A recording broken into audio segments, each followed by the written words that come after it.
could possibly be the things of nightmares once they're a bit bigger. The one I've got, it's not very big, but maybe someday it will be. Well, I'm doing another rehousing video. I did get a new species that's not a tarantula per se, but it is from the Arachnid family. It's a very neat little creature that, let's just say it's unique. The leg spans can get 10 to 15 inches, which is absolutely huge, but they only walk on 6 legs. I would say most of you probably know what I'm talking about, and I'm talking about the Damon diadema, which is the Tailless Whip Scorpion.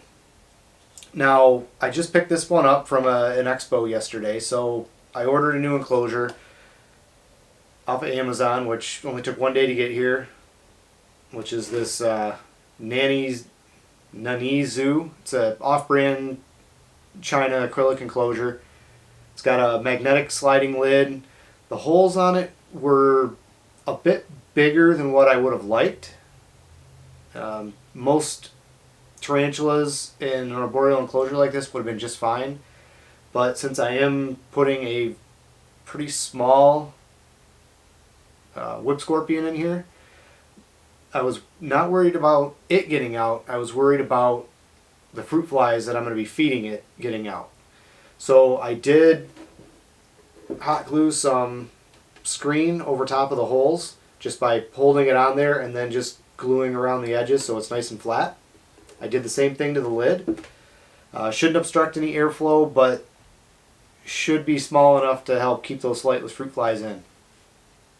So first things first, I'm going to get the enclosure set up the way I want, and then I will work on getting the little thing out of its cup, and then we'll show you what it looks like then, if you don't already know.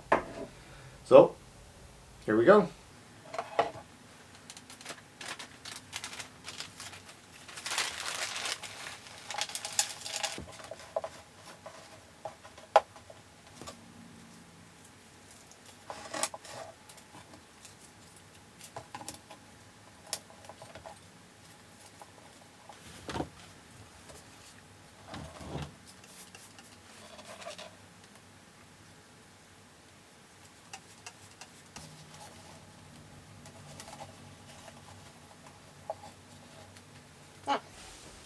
Okay, now we got that all set up. It's got pretty good cover. It's got open cork bark in the back. These things don't climb walls or plastic very well, but cork bark, styrofoam, stuff like that, it does very well with. I did moisten all of the substrate, or at least most of it, just to help keep the humidity up, since they do kind of need some moisture, some higher humidity than, say, an arid creature. They do like to hide in slots and rocks or under bark. Small openings basically is what they like to do. They're more of an ambush predator, but they do need stuff to hang from, because when they do molt, which they do molt often as a sling or as a juvenile, not really sure what you'd call a baby one, but we'll just go with a sling. It's an arachnid. So they need to hang when they molt. So having cover and lots of spots like that is very important. So let's get our whip scorpion into its new enclosure. Now these things, especially this size, are harmless. They don't have any venom or anything like that, so it's really just the pinch. But one this size is not capable of anything. So maybe you guys can see this. So let's go ahead and see if we can get him into his new enclosure. I'm going to use a paintbrush to kind of coax him in onto one of the pieces of cork bark. Got to be careful with them. Their legs and their antennae are very fragile.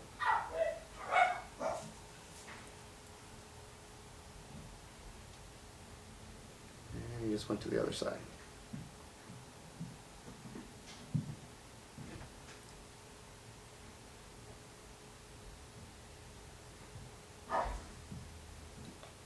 go.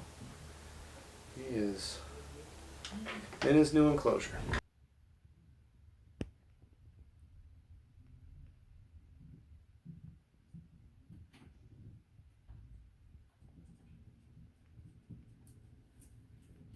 Tailless Whip Scorpion is now in its new enclosure. So we'll do an update on it, give it a little while, and then do a feeding video once it's settled in. And hopefully you guys can follow along as we watch it grow. If you guys have any questions, leave a comment below. Be sure to like the video. If you want to see more of rehousings, feedings, anything like that, be sure to subscribe. You guys have a great one. Thanks.